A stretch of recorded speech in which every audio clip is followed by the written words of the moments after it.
2025-এর শেষ দিনে আমরা পৌঁছে গিয়েছি প্যাচিয়ানো।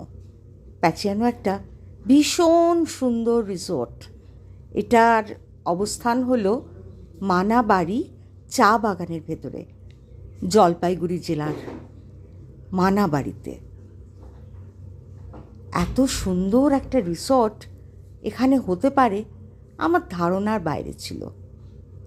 আমার ভাই জয় গুহ আমাকে আমন্ত্রণ করে নিয়ে গিয়েছিলেন ওখানে। আজকে বর্ষশেষের যে অনুষ্ঠান, সেই অনুষ্ঠানে বিশেষ অতিথি হিসেবে। আপনাদের রিসর্টটা একটু ঘুরিয়ে দেখাই।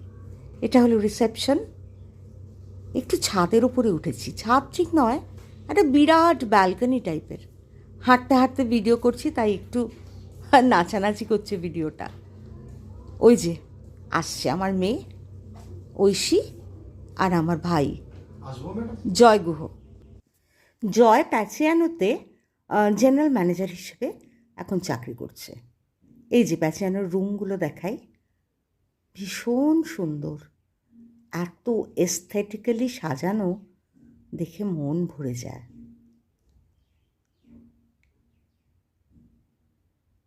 অপূর্ব। আমরা ব্যালকনিতে এসেছি। এখান থেকে সামনের যে নদীটা সেটা দেখা যাচ্ছে। ব্যালকনির চারিদিকে ছোট ছোট গাছ, ফুল, এত মনোরম দৃশ্য এই উত্তরবঙ্গে ভাবা যায় না। এখানে সোফা দিয়ে সাজানো, সন্ধ্যাবেলা বসা যায়, আর যা যা ফেসিলিটি দরকার সবই আছে।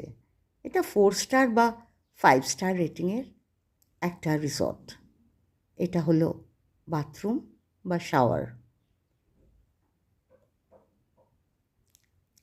সনা আছে, বেসিন, সবই ব্যবস্থা করা, বাথরোব ঝুলছে। এই যে এবার আমরা এসেছি সামনের ভিউটা দেখার জন্য। দূরে দূরে পাহাড়, কালিম্পং পাহাড়, ওই যে দূরে ভুটান পাহাড়। জয়, জয়ন্ত আর ঐশী নিচে দাঁড়িয়ে আছে।